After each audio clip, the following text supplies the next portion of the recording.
adalah gembalaku, takkan kekurangan aku. Ia membaringkan aku di padang berumput hijau. Saudara-saudara yang terkasih, selamat pagi. Salam jumpa lagi dalam Sabda Siap Saji Jumat 3 Februari 2023, hari biasa pekan yang keempat dan Jumat pertama di dalam bulan Februari. Marilah kita berdoa dalam nama Bapa, Putra dan Roh Kudus. Amin. Allah Bapa, sumber kerukunan dan kedamaian, Engkau menganugerahkan kami cinta, kasih dan damai untuk kami hidupi dan kami bagikan kepada sesama. Kuatkanlah kami dengan Roh Kudus-Mu agar kami dapat saling menolong dan membantu demi mewartakan kemuliaan dan belas kasih-Mu dengan pengantaraan Yesus Kristus Putra-Mu Tuhan kami, yang bersama dengan Dikau dalam persatuan Roh Kudus hidup dan berkuasa Allah sepanjang segala masa. Amin. Tuhan bersamamu dan bersama rohmu.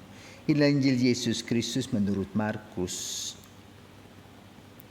Dimuliakanlah Tuhan. Markus bab 6 ayat 14 sampai dengan 29. Pada waktu itu Raja Herodes mendengar tentang Yesus, sebab namanya memang sudah terkenal, dan orang mengatakan, Yohanes Pembaptis sudah bangkit dari antara orang mati, dan itulah sebabnya kuasa-kuasa itu bekerja di dalam dia. Yang lain mengatakan dia itu Elia, yang lain mengatakan dia itu seorang nabi sama seperti nabi-nabi yang dahulu. Waktu Herodes mendengar hal itu, ia berkata, bukan, dia itu Yohanes yang sudah kupenggal kepalanya dan kini bangkit lagi. Memang Herodeslah yang menyuruh Yohanes membelenggunya di penjara berhubung dengan peristiwa Herodias, istri Filipus, saudaranya, karena Herodes telah mengambilnya sebagai istri. Karena Yohanes pernah menegur Herodes, tidak halal engkau mengambil istri saudaramu. Karena kata-kata itu Herodias menaruh dendam pada Yohanes dan bermaksud membunuh dia.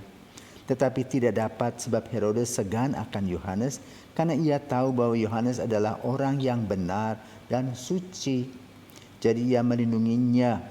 Tetapi setiap kali mendengar Yohanes, hati Herodes selalu terombang-ambing. Namun ia merasa senang juga mendengarkan dia. Akhirnya tiba juga kesempatan yang baik bagi Herodias. Ketika Herodes pada hari ulang tahunnya mengadakan perjamuan untuk para pembesar, para perwira dan orang terkemuka di Galilea. Pada waktu itu putri Herodias tampil lalu menari, dan ia menyukakan hati Herodes serta tamu-tamunya. Maka raja berkata kepada gadis itu, mintalah daripadaku apa saja yang kau ingini, maka akan kuberikan kepadamu.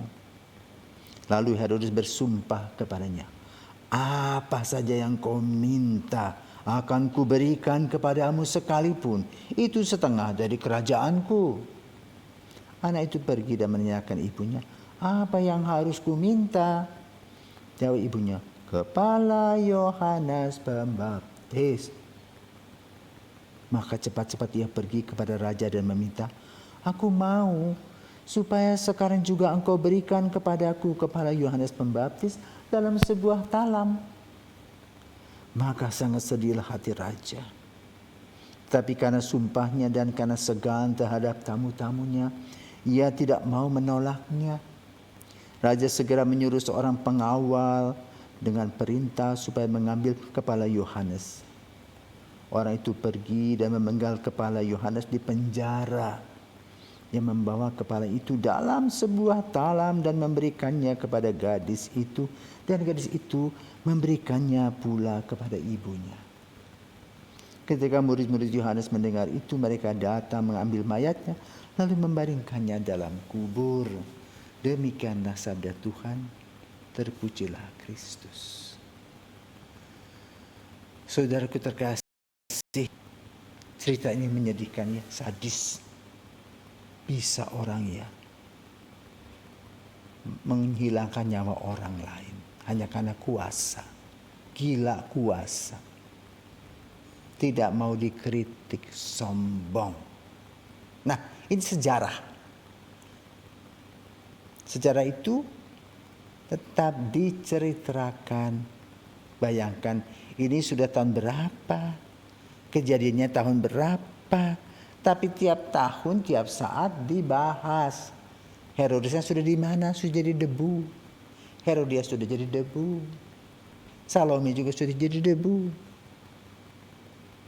Semuanya sudah jadi debu. Tapi cerita masih terus terjadi. Maka kita flashback tentang apa yang telah kita lakukan. Yang dilakukan Herodes diulang kembali dalam sebuah cerita. Dan ini merupakan cermin bagi kita. Kalau kita berbuat buruk, cerita itu juga buruk. Kalau kita berbuat baik, cerita itu baik. Maka bedanya dengan para santo-santa yang kita kagumi. Mereka berjuang demi imannya. Apapun yang terjadi demi Kristus. Karena ini bertolak belakang.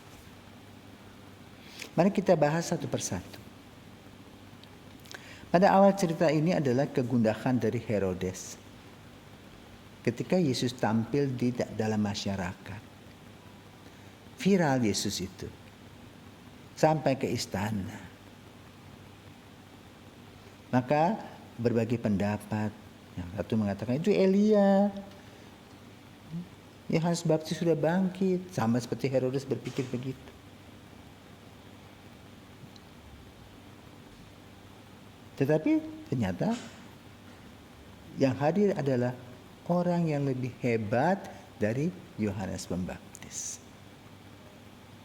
Namun cerita yang mau ditampilkan oleh Lukas, oleh Markus, adalah bagaimana perbuatan Herodes dan Herodias dikritisi oleh Yohanes Pembaptis.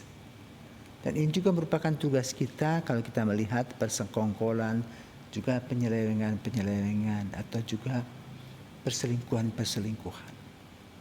Kita mempunyai kewajiban moral menegur seperti Yohanes Pembaptis walaupun banyak risiko.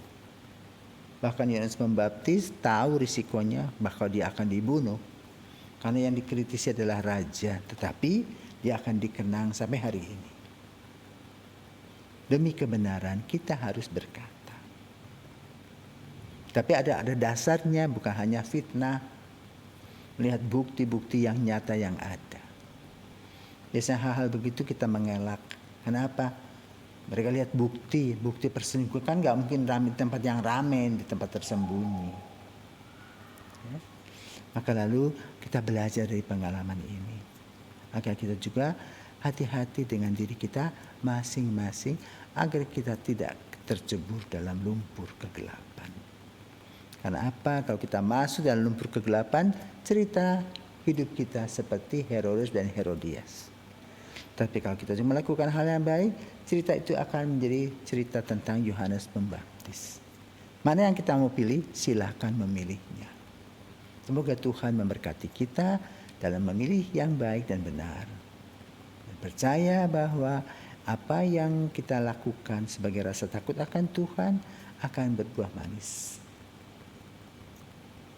Tuhan memberkati.